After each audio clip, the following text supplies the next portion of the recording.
সুন্দর বা সুন্দরী, আমরা এইটাকে ভাগ করি কিসের উপরে ডিপেন্ড করে বলুন তো? চামড়া পরিষ্কার যার, তাই না? যার চামড়া পরিষ্কার, এই মেয়েটা খুব সুন্দরী। আপনার ব্যাটারি ধরে নেন, বহু মা দেখতে গেছেন, কি বলবেন? চামড়া পরিষ্কার, খুব সুন্দরী, এই ছেলেটা ভালো, মানে চামড়া পরিষ্কার। আমি আবার এটা বুঝি যে চামড়া পরিষ্কার হলেই যদি তার দাম বেশি হয়, তাহলে আপেলের থেকে মূলোর দাম বেশি হওয়া দরকার ছিল। মনে মনে ভাবছি আর কি, আপেলের থেকে মূল্য বেশি, সাদা না, দাম ওরই বেশি হওয়া দরকার। সিলভার কাপ মাছ বুঝেন? সিলভার কাপ মাছ বলে, ওই নকল ইলিশের মতো দেখতে একটু, ওগুলো কত কেজি? কত? 100-150। কেউ ভালো খেতে চায় না, তাই না? জি। সব থেকে মাছের মধ্যে সাদা চকচকে দেখতে ভালো, ওর, তাই না? সব থেকে সাদা বেশি। আচ্ছা, ওর 120 টাকা কেজি। আর দেশি মাগুর কত কেজি? 1000 টাকার কাছাকাছি, তাই না? তা ও কি দেশি মাগুর সাদা না কালো? কালো। তো কালো তো আবার দাম বেশি কেন? তার মানে এটা বোঝা যায় চামড়া পরিষ্কার ও সুন্দর নয়, ওর দাম বেশি নয়। যার গুণ বেশি তার কে দাম বেশি, তাই না? যার গুণ বেশি তার দাম বেশি। এই দেখুন, আপনাকে এবার একটা মারাত্মক লোকের কথা বলি। পবিত্র আল কোরআনে একটা লোকের নাম এসেছে, তার নাম লোকমান। সবাই নাম শুনেছেন না? লোকমান। লোকমানের বাড়ি কোথায়? না, যারা জেনারেল ছাত্র আছো বন্ধু, তোমরা সবাই জানো। তুমি বলে বলছি তোমাদের, যারা স্কুলের স্টুডেন্ট তাদেরকে, যে দক্ষিণ আফ্রিকাকে বলা হয় দুর্ভিক্ষের মহাদেশ। দক্ষিণ আফ্রিকাকে বলা হয়। আরে দক্ষিণ আফ্রিকার একটি শহর, তার নাম হাবাসা। যেটা বলি না আমরা হাবশি, হাবশি বেলাল বলি, জায়গাটা আসলে হাবশি নয়, হাবাসা। আর এই হাবাসার বর্তমান নাম হচ্ছে ইথিওপিয়া। এই ইথিওপিয়ার একটা প্রত্যন্ত গ্রাম্য এলাকায় জন্মগ্রহণ করেছিলেন একটি লোক, তার নাম লোকমান। কি নাম? লোকমান। তাফসীর ইবনে কাসিরে বলা হচ্ছে, লোকটা দেখতে কেমন ছিল? ঠোঁটগুলো ছিল মোটা, মাটির দিকে ঝোলা, আর কালো কুচকুচ কুচকুচ কুচকুচে লোক, রাতের আঁধারে দেখতে পাওয়া যাবে না। চুলগুলো পাখির বাসার মতো কালো, আপনার ঝাপটা বাঁধানো মতো, আর চওড়াই ছিল খুব। লোকমান তার নাম। আচ্ছা বলুন, লোকমান দেখতে খারাপ, ঠোঁট মোটা, এবং তিনি ছোটতে ফার্নিচারের কাজ করতেন, এবং তিনি মেষ পালন করতেন, বকরি চড়াতেন, এবং তিনি অন্য লোকের অধীনে কাজবাজ করতেন। একটা লোক চাকর বলা যেতে পারে একজনের। এই লোকটার জ্ঞানকে আল্লাহ তাআলা এত প্রাধান্য দিলেন যে এর জ্ঞান তো প্রাধান্য যা দিলেন, এর নামে একটা সূরা অবতীর্ণ করে দিলেন। কি বললাম বুঝলেন? এর নামে সূরা অবতীর্ণ করে দিলেন। আল্লাহ সুবহানাহু ওয়া তাআলা লোকমান হাকিমকে রাকাল থেকে টেনে এনে আনলেন কোথায়? কোরআন মাজিদে। লোকমান হাকিমের জ্ঞান কেমন, এই দেখুন আপনাকে দেখাই। লোকমান হাকিম একদিন মেষ পালনকারী হিসাবে জঙ্গলে এদিক ওদিকে মানে বকরি টকরি চড়িয়ে বাড়ি এসে বসে আছেন লোকমান হাকিম। তার একটা লোক এসে তার মালিককে বলছে, মালিক, তোমাদের লোকমান হাকিমের খবর জানো? তোমাদের লোকমান হাকিম শুধু বকরি চড়ায় না, ও লোকজনকে নিয়ে মসজিদের ভিতরে বসে, ফাঁকা জায়গাতে বসে দিনের কথা আলোচনা করে, ওর ভিতরে অনেক জ্ঞান। তখন মালিক বলছে, লোকমানকে একটু পরীক্ষা করা যাক।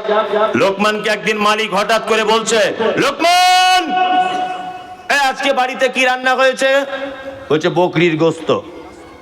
তখন বলছে লোকমান, এক কাজ করো তো, বকরির গোস্তের সব থেকে উৎকৃষ্ট দুটো অঙ্গ আমাকে এনে দাও, আমি খাবো। তখন লোকমান আনলেন জিভ আর হৃৎপিণ্ড, এই দুটো জিনিস আনলেন। কিছুদিন পরে আবার বাড়ির মালিক বলছে, লোকমান, আজকে বকরির দেহের নিকৃষ্ট দুটো অঙ্গ আনো। তখনও নিয়ে গেলেন প্লেটে করে জিভ আর এই জায়গাটা। কি বললাম বুঝলেন? তখন মালিক বলছে, এই লোকমান, তুমি আগের দিনে বললে এই দুটো উৎকৃষ্ট, আজকে আবার বলছে এই দুটো নিকৃষ্ট, এটা হয় কি করে? লোকমান তখন বলছে, যাবো না, কোন মানুষের যদি এই দুটো জিনিস যদি ভালো হয় সেই মানুষটা ভালো, কোন মানুষের যদি এই দুটো জিনিস যদি খারাপ হয় তাহলে তার থেকে খারাপ পৃথিবীতে আর কেউ নেই। সারা পৃথিবীতে যত ঝামেলা, ঝগড়া, অশান্তি, সাম্প্রদায়িকতা, ঠেলাঠেলি, মারামারি, গুতোগুতি যা কিছু হয়েছে সব এই দুটো জায়গায়, এই দুটো জায়গার কারণে, তাই না? আব্দুস সুবহান হেঁটে হেঁটে যাচ্ছে, আমি যদি বলি এই ভাই একটু দাঁড়ান তো, তাহলে ও দাঁড়াবে? দাঁড়াবে না? দাঁড়াবে। এখন ও বন্ধু লোক বলে ওকে দিয়ে বলছে, আর তো কাউকে চিনি না, তো ও রাস্তা দিয়ে যাচ্ছে, আমি পিছন দিক দিয়ে বলছি, এই শালার বেটা শালা একটু দাঁড়াতো। ভালো করে বুঝবেন, ও বন্ধু লোক বলে ওকে দিয়ে বললাম বোঝানোর জন্যে। প্রথমে বললাম ভাই একটু দাঁড়ান তো, ও নিশ্চয় ভদ্রভাবে দাঁড়াবে, দাঁড়াবে না? তারপরে যদি বলে এই শালার বেটা শালা তুই দাঁড়াতো, আচ্ছা বলুন তো ও তখন ভদ্র থাকবে না অভদ্র হয়ে আমার গালে একটা 440 ভোল্টেজে চড় মারবে? চড় মারবে যে তুই আমায় গাল দিলি কেন, বলবে কি বলবে না? বলবে। তাহলে একটাই জীব, একটাই জীব নয়। শুধু বললাম ভাই একটু দাঁড়ান তো, মিষ্টি করে বললাম, কোনো সমস্যা হলো না। যখন গাল দিয়ে দিলাম, ও আমাকে এক চড় মারলো, আমি ওকে এক চড় মারলো, ওর চেহারা ভালো, আমি ওর সঙ্গে পারছি না।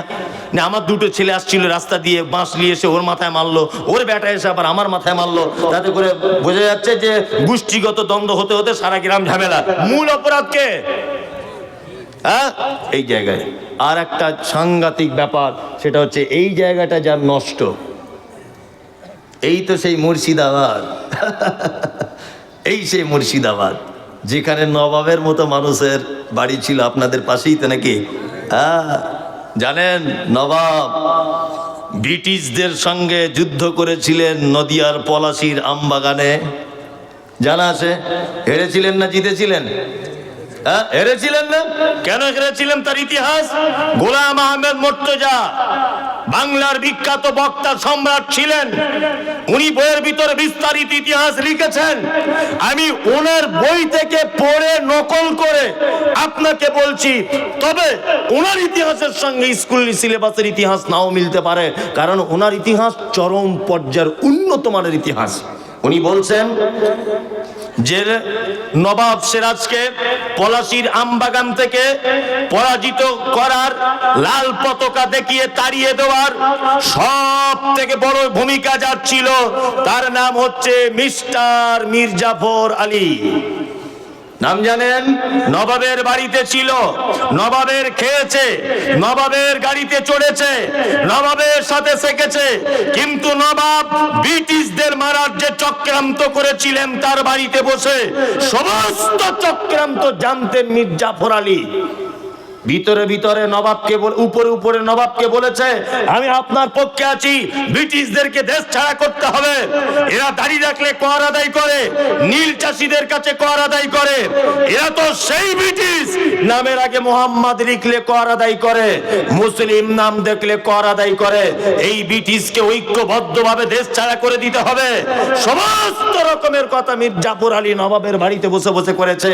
কিন্তু এত বড় এ গাদ্দার, সমস্ত নবাবের রণকৌশল ব্রিটিশদের গোয়েন্দাদের কাছে রাতের অন্ধকারে সব পৌঁছিয়ে দিত। তার মানে এর অন্তরে একরকম আর মুখে আর এক রকম। আল্লাহ সুবহানাহু ওয়া তাআলা এই কোয়ালিটির মানুষদের ব্যাপারে বলেছেন, ওয়ামিনান নাসি মান ইয়াকুলু আমান্না বিল্লাহি ওয়া বিল ইয়াউমিল আখির ওয়া মা হুম বিমুমিনিন। তারা এসে আপনাকে বলে যে আমরা আল্লাহকে বিশ্বাস করি, তারা এসে আপনাকে বলে আমরা আখিরাতকে বিশ্বাস করি। আমি আল্লাহ বলছি ওয়া মা হুম বিমুমিনিন, তারা কেউ মুমিন নয়। তারা আপনাকে অন্তরে অন্তরে, তারা আপনাকে উপরে উপরে নবী বলে মানে, আর আপনার গোপন কথা সব আবু জেহেল আবু লাহাবকে গিয়ে বলে দেয়। এরা হচ্ছে পাক্কা মুনাফিক। কি বললাম বুঝতে পেরেছেন? লোকমান হাকিম তার বেটাদেরকে শিক্ষা দিচ্ছেন। আমি একটা শিক্ষার কথা বলে দিব, আপনি আপনার বেটাকে বলে দিবেন রাত 1টা বাজে তো বলতো যেন আমার ইতস্তবোধ হচ্ছে, কিন্তু লোক তো যায় না। আমি ভাবছি যে আপনারা চলে গেলে আমার সুবিধা হয়, কিন্তু লোক তো যায় না। আর এক বিপদ দেখি করেন। এই দেখুন, আবার বলছে একটু সুর করে বলুন। সুর করে আর কি বলবো বলুন নাকি, আমি সুর করে বলতে ভাল লাগে না।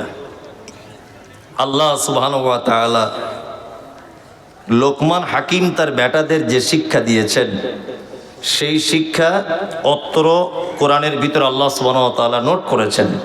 আমি একটা একটা করে বলছি, আপনি আপনার বেটাকে গিয়ে আজকেই বলে দিতে হবে ইনশাল্লাহ। বেটা বেটিকে ইনশাল্লাহ বলে দিব, ইনশাল্লাহ। এক, আল্লাহ বলছেন ওয়া ইয ক্বালা লুকমানু লিইবনিহি ওয়া হুয়া ইয়াইযুহু ইয়া বুনাইয়া লা তুশরিক বিল্লাহ ইন্নাশ শিরকা লাযুলমুন আযীম। এক, লোকমান তার বেটাকে বলছে, আব্বু জীবনে যেন কোনোদিন শিরিক করবে না। এটা হচ্ছে একটা বড় শিক্ষা। আপনার পরিবারকে জাহান্নাম থেকে বাঁচাবার সব থেকে বড় শিক্ষা কি? আপনার পরিবারকে শিরিক থেকে বাঁচাতে হবে। শিরিক কাকে বলে এটা তো সকলেই জানেন, জানেন না? জানেন। তারপরেও বলে দিই, আল্লাহর যে ক্ষমতা আছে, এই ক্ষমতা পৃথিবীর অন্য কারো আছে এটা মনে করা কি শিরক। বাচ্চা কাচ্চা হয় না, দেওয়ার মালিক কে? আল্লাহ। রুজি দেওয়ার মালিক কে? আল্লাহ। সুস্থতা অসুস্থতা বাঁচানো হায়াত মওত সব মালিক কে? আল্লাহ। তারপরেও দেখছি ড্রাইভার সাহেব হঠাৎ করে ব্রেক মেরে গাড়ি দাঁড় করিয়ে দিল। কি ব্যাপার? প্যাসেঞ্জারের সব নাক মুখ ফুলে যাচ্ছে, কি ব্যাপার? বলছে একটা বিড়াল চলে গেল সামনে থেকে। বাসের ড্রাইভার বলছে একটা বিড়াল চলে গেল। আচ্ছা বলুন, ও তো বিড়াল, ও তো নিজেই জান নিয়ে ছুটছে, অ্যাক্সিডেন্ট হয়ে যাবে কিনা? তো ও আপনার বাসের অ্যাক্সিডেন্ট হওয়া বা করার এই ডিপার্টমেন্টও আছে নাকি? আছে? নাই। 4-5টা আংটি পড়ে আছে। শিরিক বলছি আপনাকে। এই যে বলছে এটা এই আমার বউ কথা শোনে না, তাই এটা ঘন ঘন পেচ্ছাপ হয়, রাতে চমকে উঠি, আর এটা ঘন ঘন বাপের বাড়ি চলে যায়, আসতে চায় না, এই কারণে 4টে আংটি 4টে পাথর নিয়ে বসে আছে। যুবক ছেলে, হ্যামসাম যুবক, ওকে দেখলে কত মেয়ে মনে হয় প্রপোজ করবে, এরকম একটা যুবক 4টে আংটি মানে পাথর পড়ে বসে আছে। তো ভালো, জিজ্ঞেস করছি ভাই 4টে? বলছে 4টের কাজ 4 রকমের। আমি মমতাজুল ইসলাম আপনাকে বলছি, কলকাতায় যারা রাজমিস্ত্রি কাজে যান বা কোনো কাজে যান, না খোদা মসজিদ সবাই জানেন, না খোদা মসজিদের মেন গেটে ঢোকার যে রাস্তা, তার ডান দিকে যখন ঢুকবেন একটা সুফিয়া বলে হোটেল আছে। এই সুফিয়া হোটেলের সামনে দেখবেন এরকম 20-50টা দোকান লাগানো আছে, শুধু তাবিজ কবজ মাদুলি হরেক রকমের পাথর এইসব বিক্রি হয়। মানে এটা এক শ্রেণীর চিটিংবাজদের কারবার আর কি। কি বললাম বুঝলেন না? সব বিক্রি হয় ওখানে। আর ওখান থেকে কিনে আনে এ বাড়িতে, সেই ছোট ছোট শিল পাওয়া যায়, আরবি লেখা থাকে। অনেক ভণ্ডরা দেখবেন বাড়ি টাড়ি বন্ধ করে না, ওই সব ওই কলকাতা বড় বাজারে পাওয়া যায়। আর এই পাথর কেজি দরে পাওয়া যায়। 4 আনা করে পিস, হয়তো হিসেব করলে পড়বে 4 আনা পিস পাথর, 8 আনা পিস। ওই মাল 2,500 টাকা বিক্রি করছে হেডমাস্টারকে। বিক্রি করে বলছে তোমার বইয়ের ছেলে হবে। আশ্চর্য ব্যাপার।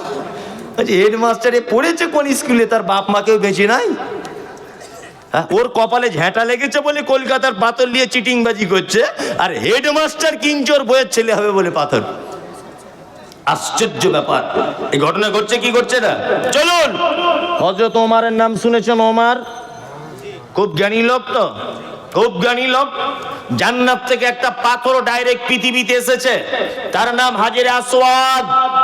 মুসলিম শরীফের হাদিস, বিশ্বনবী তিনি বলছেন ওই পাথরটা যখন জান্নাত থেকে আসে তখন দুধের থেকেও বেশি সাদা ছিল পাথরটা।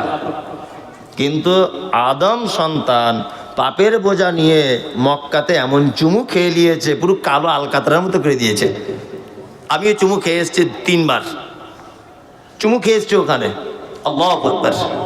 একদম সত্যি কালো। হাজি সাহেব যারা, তারাও চুমু খেয়েছে। তবে আমাদের বাঙালি হাজিরা খুব চান্স কম পায়, মানে এরা তো বুড়ো বয়সে যায়, আর বুড়ো বয়সে গেলে কোনো কাজ নেই।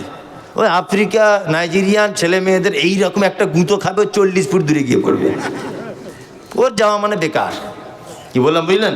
4-5 জনকে যেন ও মোটামুটি সামলে নিতে পারে, এই বয়সে যেন কেউ হজ বা ওমরা করতে যায়।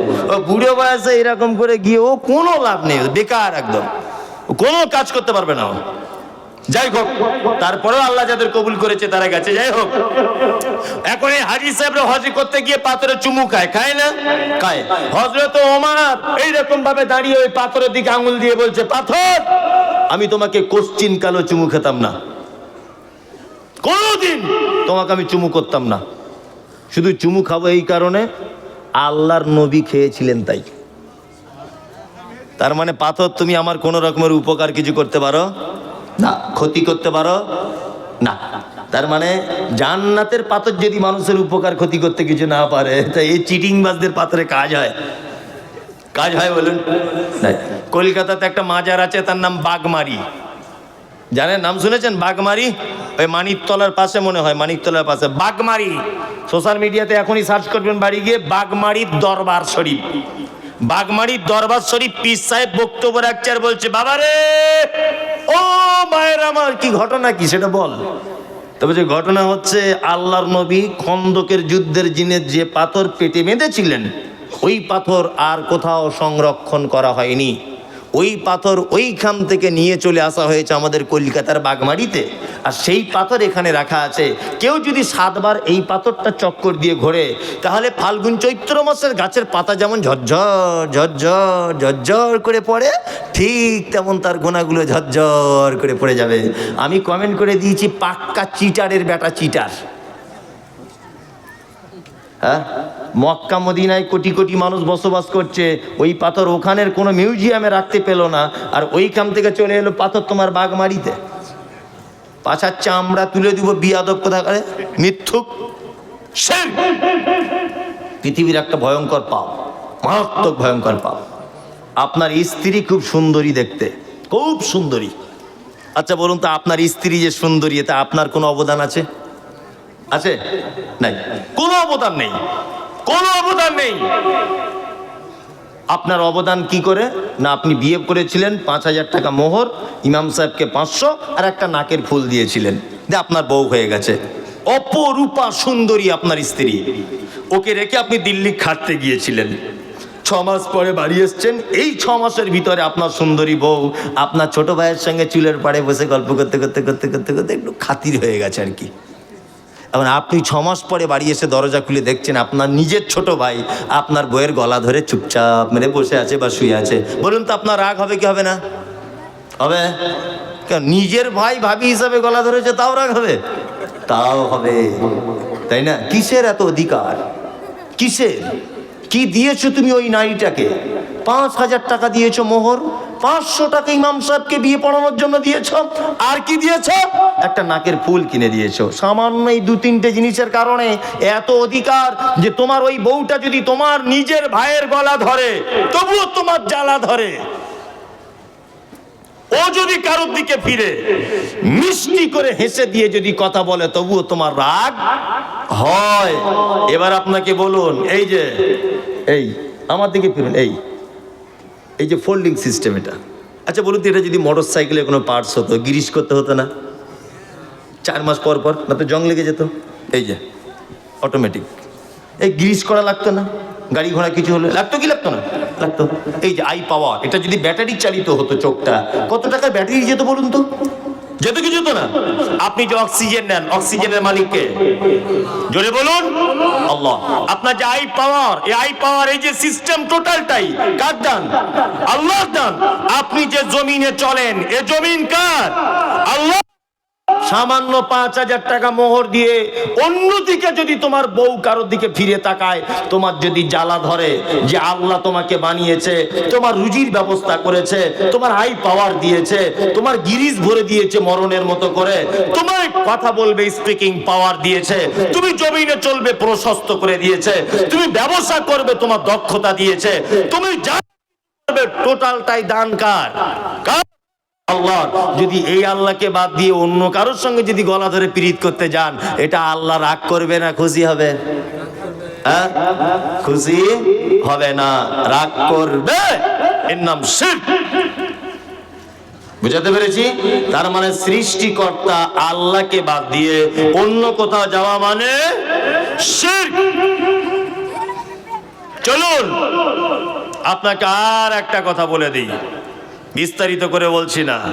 আল্লাহ বলছেন ووصينا الإنسان لوالديه حملته أمه وهنا على وهن وفصاله في عامين أن اشكر لي ولوالديك إلي المصير লোকমান হাকিম তার বেটাকে বলছে, বেটা সংক্ষিপ্ত বাচ্চা দিয়ে বলছি তোমার আব্বা মায়ের সাথে ভালো ব্যবহার করো, কারণ তোমার মা তোমাকে কষ্টের পর কষ্ট গর্ভধারণ করেছে এবং 2 বছর যাবত তোমাকে দুধ পান করিয়েছে, কখনো তাদের সঙ্গে অসৎ ব্যবহার করিও কি না। আমরা করি, বাপ মায়ের সঙ্গে ভালো ব্যবহার করি করি করি না, কেউ করি না। সব সুন্দর বউ নিয়ে ব্যস্ত, বাপ মায়ের কথা আর কারো মনে থাকে কি না। আল্লাহু আকবার। তবে আমাদের বাপ মারা সেবা যত্ন পায় না, আমাদেরও কিছু দোষ ত্রুটি আছে, আছে না? আব্বা মায়েদের কিছু ভুল ত্রুটি নাই? অবশ্যই আছে। তার 1 নম্বরের ভুল, মা দেখবেন ওই বেটাকে কোলে করে নিয়ে বেশি ঘোরে যে বেটা বেশি টাকা পয়সাওয়ালা। দেখবেন অনেক বাপ মারা 2 রকম চোখে বিচার করে না? যে বেটা একটু অর্থ দিক দিয়ে কম, সেই বেটা কি আর কম, তাই না?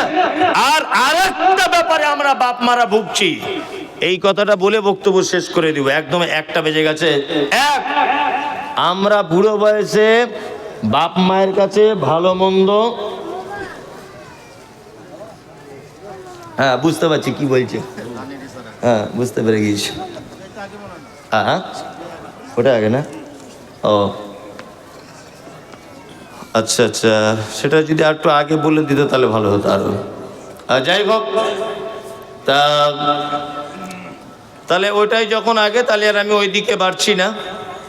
এবার আপনাদের মানে প্রতিষ্ঠানের এটা জলসা, এই দিকটা অবশ্যই মাথায় রাখা উচিত। আর রাত্রি তো অনেক হয়েছে, মানুষ আর যতই ভালো বক্তা হোক আর বক্তব্য রাখুক, মানুষ আর থাকবে না।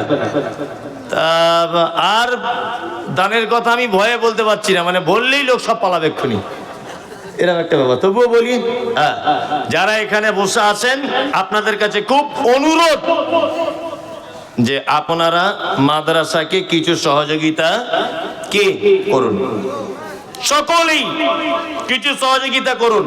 যদি আমি যে মারাত্মক ভাবে আদায় করতে পারবো তাও নয়, তারপরে বলছি এতে কি টাকা চিঠি দেন, সবাই দেন। আমাকে কেন প্রশ্ন করছে? না না না, আমি প্রশ্নের জবাব দিতে আমার অত বিদ্যা আছে নাকি? এই দেন, কেউ আছেন ভাই? দেন আপনারা, দেন। 2000 যার কাছে যা আছে, পরপর 2টো বক্তা বক্তব্য রেখেছেন, যদিও আদায় করেছেন, আর এত রাত হয়ে গেল তো, ওই জন্য বলছি যে আপনারা অন্তত কিছু দেন, আল্লাহ রাস্তা আসুন। জি দেন। বেনামিতে 500 টাকা দিয়েছে। ও মাশাআল্লাহ, বেনামিতে একজন 500। মহিলা।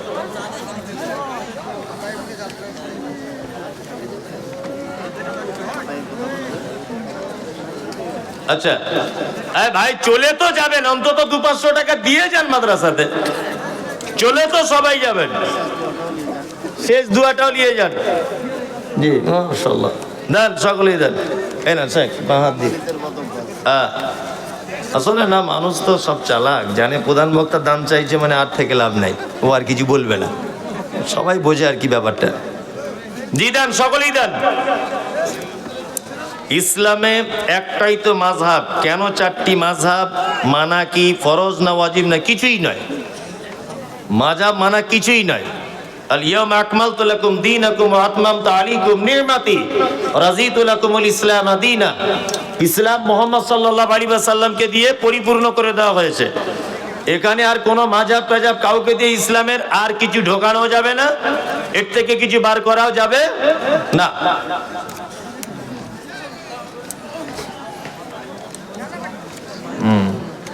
সুন্নাত এবং হাদিসের মধ্যে পার্থক্য কি, এটা তো বুঝলামই না। যাই হোক, শায়েখরা আছেন, ওনারা বলবেন, আমি বলতে পারছি না। জি জি, আসুন আসুন, সকলেই দেন, সকলেই দেন। জি জি তুমি আসমানে থাকো প্রভু, আমি জমিনে। তুমি আসমানে থাকো প্রভু, আমি জমিনে। তবু তোমারি প্রেম জমে হৃদয় গহীনে। আমি তোমারি গোলাম গো, অন্য কারণ। আমি তোমারি গোলাম গো, অন্য কারণ। আলিমুল গায়ব তুমি, মালিক রব্বানা। আল্লাহ আল্লাহ আল্লাহ আল্লাহ। তুমি আসমানে থাকো প্রভু, আমি জমিনে। তবু তোমারি প্রেমে জমে হৃদয় গহীনে। আমি তোমারি গোলাম গো, অন্য কারণ। আমি তোমারি গোলাম গো, অন্য কারণ। আলিমুল গায়ব তুমি, মালিক রব্বানা। আল্লাহ আল্লাহ আল্লাহ আল্লাহ। সকলেই দেন। হাজির বেটার বিয়ে হলো কাজীর বেটির সাথে। হাজির বেটার বিয়ে হলো কাজীর বেটির সাথে। কাজীর বেটি বলছে আমি যাব সিনেমাতে। হাজির বেটা বলে ওগো বাপ যে আমার হাজি, তোগার বেই কেমন করে কেমন হব রাজি। কাজীর বেটি দুঃখ মনে কথা নাকি বলে। হাজির বেটা দুঃখ মনে, কাজীর বেটি দুঃখ মনে কথা নাকি বলে। হাজির বেটা পড়লো ফেরে বোঝাই কোন ছলে। সিনেমা দেখা মেয়ে মানুষ ঘরে রাখা দায়, অবশেষে রাজি হতে হলো নিরুপায়। হাজির বেটা বলে শোনো শোনো গো সুন্দরী, আমার ছোট আমার জামা পরো তাড়াতাড়ি। দুই বন্ধুর মতো তারা গেল সিনেমাতে। রাস্তা তাদের জানা আছে, সন্দেহ নাই তাতে। বিয়ের আগে কত গেছে হিসাব কে বা রাখে। হলের সামনে দাঁড়িয়ে গেল, লাগলো আলোর ছটা। অনেক দিনের পুরাতন বন্ধুর সাথে হলো দেখা। বন্ধু বলে ওরে বন্ধু এটা কে তোর হয়? বন্ধু বলে এটা আমার শালার পরিচয়। একজন 200 টাকা দিয়েছে। আর বলবো না, আপনারা চলে যান।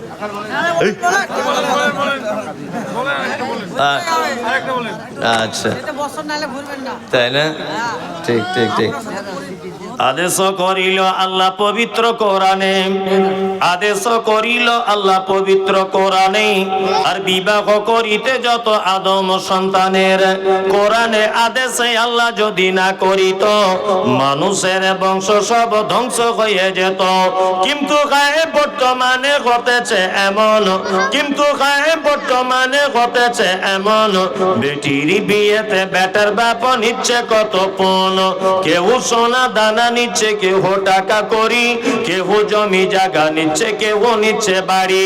আবার কত বাপ জীবনে নিব না গোপন। বেটা বেটি সাজিয়ে দিকি বিয়াই আপন। টাকার বেলায় সাধু সাজে, জমির বেলায় চোর। বর্তমানে বেটার বাপ এমনি হারাম খোর। চোর লোকে চুরি করে অন্ধকারে হলে, বেটার বাপ করে চুরি দিনের উজ্জ্বলে। হায়রে বেটার বাপ তুমি এমনি লোভী হলে, টাকার বদলে বেটা বিক্রি করিলে। বহরমপুর হাটে শুনি বিক্রি হয় পাঁঠা, পাঁঠার মতো বিক্রি করো তোমরা নিজের বেটা।